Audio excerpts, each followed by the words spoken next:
Like and subscribe and click the bell icon to get new video updates. Victoria to lift COVID close contact isolation rules, ease vaccine requirements ahead of weekend. Victoria's isolation rules for close contacts will be scrapped, along with vaccine requirements and mandatory mask rules under an easing of restrictions announced this morning. As part of the swathe of changes, Victorians want to be required to have 2 vaccine doses or show their vaccination status before entering venues. The changes will come into effect from 11:59 p.m. on Friday.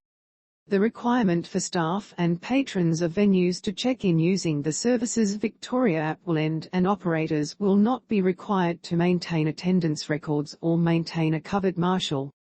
Masks will no longer be required in primary schools, in early childhood settings, or retail settings or events. Close contacts will no longer have to quarantine, provided they wear a mask and avoid sensitive settings. They must also conduct 5 rapid antigen tests, RATs, over the course of 7 days. Health Minister Martin Foley said the government would continue to provide free RAT kits in education settings and to people living with a disability. People who have had COVID will be exempt from testing or quarantining for 12 weeks, up from the current period of 8 weeks. While individuals will be required to notify their workplace contacts, workplaces will not have to individually identify and notify each potentially exposed workers. Visitor restrictions in hospitals will be removed barring mask requirements, with health services able to tailor their own settings based on circumstances. International travellers who are symptom-free will be recommended, but not required, to undertake PCR or rapid tests on arrival, and unvaccinated travellers will no longer need to complete 7 days quarantine. Events with more than 30,000 attendees will no longer need approval from health authorities. Mr Foley said modelling had shown that Victoria was past the peak of its latest Omicron surge. We know that there will be a long plateauing and tail to this BA.2 Omicron subvariant wave, Mr Foley said. But what we know is that we've passed the peak, and we are able to look to this group of sensible measures being able to take us into a still challenging winter. Mr Foley warned that Victorians could not afford to be complacent about more traditional illnesses with the onset of colder weather. After 2 seasons of pretty much zero influenza, we are expecting significant outbreaks of the flu over the course of this coming winter, he said. Chief Health Officer Brett Sutton said it was a significant day for all Victorians and that health policy was pivoting towards individual discretion.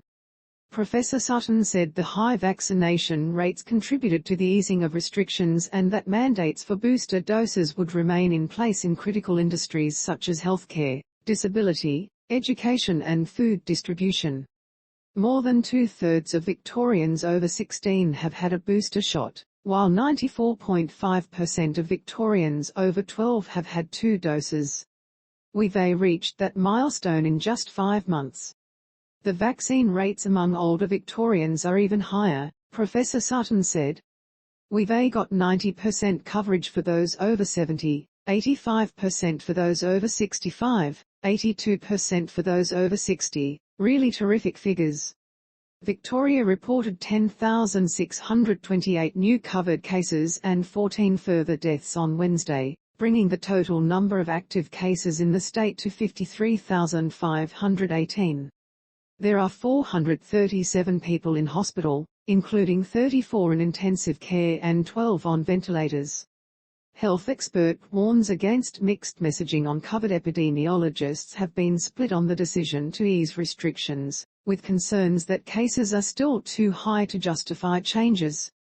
University of Melbourne epidemiologist Nancy Baxter said the move may send the wrong health message to Victorians. Politically, it is expedient for all of these things to be relaxed because it signals that COVID is over, Professor Baxter told ABC News Breakfast. But the problem is COVID hasn't gotten the memo that COVID is over. Professor Baxter said Australia currently had one of the world's highest rates of new cases per day and would not be able to reduce its daily case tally with relaxed restrictions. If we relax all restrictions, What we're going to find is we have a plateau, a high number of cases on an ongoing basis, that leads to a lot of hospitalization, significant amount of death and a lot of long COVID, Professor Baxter said.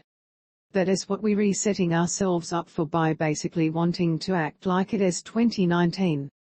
Epidemiologists have also warned new variants could put additional stress on the health system with the onset of winter.